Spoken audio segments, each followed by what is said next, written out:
Dizem que a esperança é a última que morre. Mas se você caminhasse pelas estradas rurais da Itália ou do interior de Portugal em 1945, sentiria que a esperança já tinha feito as malas muito antes de nós. Não era apenas a fome. A fome, de certa forma, a gente aprende a enganar com um pedaço de pão duro ou uma sopa rala. O que nos expulsou foi o silêncio. O silêncio deixado pelas bombas que pararam de cair, mas que levaram com elas as casas, as pontes e o futuro. O silêncio imposto por regimes que vigiavam o pensamento e racionavam a liberdade. Nós olhávamos para os campos devastados e não víamos colheitas para os próximos 10 anos. Víamos apenas o passado em ruínas. A decisão de partir não foi um ato de coragem, foi um ato de sobrevivência. Não havia mapas detalhados nem garantias. Havia apenas boatos. Boatos sobre uma terra do outro lado do Atlântico, onde o chão era vermelho, de tão fértil, e onde o sol brilhava o ano inteiro. Deixávamos para trás túmulos de ancestrais e as chaves de casas que talvez nunca mais víssemos. Entramos naqueles navios abarrotados, não como aventureiros, mas como náufragos da história, segurando a única coisa que ninguém podia nos confiscar: a vontade de trabalhar. O Brasil nos recebeu um abraço de calor, sufocante, e uma língua que parecia cantar, enquanto nós apenas sabíamos gemer de esforço. Santos, Rio de Janeiro, São Paulo, cidades que pulsavam num ritmo que nossos corpos cansados demoraram a acompanhar. Ninguém nos deu nada. É importante que isso fique registrado na memória do tempo. Não houve tapete vermelho, houve a enxada, o balcão da mercearia aberto às 5 da manhã, a argamassa misturada à mão nua. Lembro-me do cheiro de café misturado com pó de cimento. Para nós, o tal milagre econômico tinha outro nome: jornada dupla. De dia, éramos operários, pedreiros, caixeiros. De noite, éramos sonhadores, fazendo contas em cadernos puídos, separando as moedas para o aluguel e as moedas para o futuro. E foi assim, tijolo por tijolo, que a primeira casa própria deixou de ser um delírio febril para se tornar uma parede sólida. Aquela escritura não era apenas um papel legal, era o nosso tratado de paz com o destino. Era a prova física de que, desta vez, o chão sob nossos pés era nosso. As décadas passaram e o Brasil mudou. Governos subiram e caíram, moedas perderam zeros, mudaram de nome, viraram pó. Mas nós tínhamos aprendido uma lição dura na Europa: papel o vento leva, a terra fica. Construímos patrimônio não por ganância, mas por defesa. Cada galpão industrial erguido na Zona Leste, cada loja de tecido no centro, cada pequeno apartamento alugado, nada disso era para ostentação. Eram trincheiras, eram a nossa muralha contra a instabilidade crônica de um país que parecia sempre à beira do abismo. Nossos filhos, a segunda geração, nasceram ouvindo o barulho das máquinas e o telefone tocando. Eles não precisaram fugir da guerra, mas herdaram a nossa guerra silenciosa, a disciplina. Ensinamos a eles que o dinheiro não aceita desaforo e que a propriedade não é um direito, é uma conquista diária.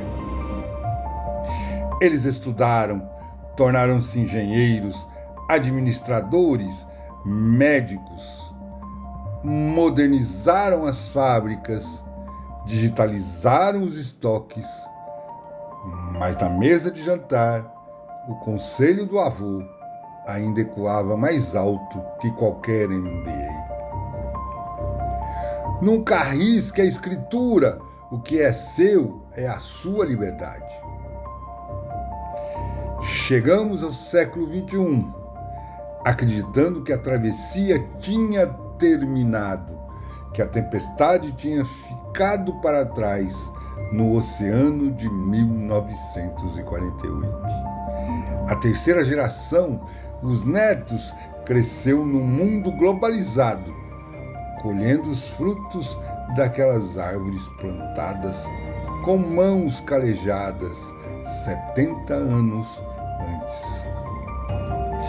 Nós pagamos cada centavo, pagamos impostos sobre a renda, sobre o consumo, sobre a propriedade, sobre o lucro, sobre a transmissão. Acreditávamos no contrato social, acreditávamos que se cumpríssemos as leis nos protegeriam. Mas a história é cíclica e traiçoeira. O Estado, que tantas vezes foi ineficiente em nos dar o básico, tornou-se extremamente eficiente com o cobiçar do que construímos. Começou com discursos sutis, palavras bonitas como função social, redistribuição, equilíbrio. Palavras que na boca de burocratas costumam ser prefácio de uma expropriação. Não percebemos os sinais, estávamos ocupados demais trabalhando, gerando empregos, mantendo a roda girando. Não vimos que a inveja institucional estava sendo codificada em lei. Dezembro de 2025, o mês em que o pacto se quebrou. A promulgação da Lei REARP, Reforma Estrutural de Ativos e Redistribuição Patrimonial. O nome é longo, técnico, asséptico. Feito para não assustar, feito para parecer justo. Mas a realidade é crua, de que um dia para o outro descobrimos que não somos mais donos integrais da nossa história. O Estado se autoapropriou do sócio que acordou às 4 da manhã, que nunca carregou uma saca de cimento, que nunca perdeu o sono com uma duplicata vencida. Eles dizem que apenas uma participação nos ativos, 40%. Dizem que continuamos com a gestão. Mas como gerir algo que não é mais seu? Como olhar para a parede que seu avô levantou e saber que quase metade daqueles tijolos agora pertence a um fundo abstrato, sem rosto e sem alma? O golpe não foi armado. Não houve tanques na rua como na Europa de antigamente. O golpe veio numa notificação digital, num tablet, numa assinatura eletrônica compulsória. Hoje, ando pelos corredores das empresas que fundamos e sinto um peso diferente no ar. Não é o peso do trabalho, é o peso da dúvida. Meu pai dizia que plantava nogueiras porque mesmo que ele não comesse as nozes, os netos comeriam. Mas quem planta hoje, sabendo que a colheita já tem dono antes mesmo de brotar, eles levaram parte do patrimônio, levaram os números, as escrituras, as margens de lucro, mas o verdadeiro dano foi invisível. Eles quebraram a mola propulsora da sociedade. A confiança de que o esforço vale a pena. Restou a nós a pergunta amarga que ecoa no silêncio dos nossos quartos à noite. A mesma pergunta que talvez meu pai tenha feito ao olhar para a Europa em ruínas. Para quem, afinal, estamos construindo o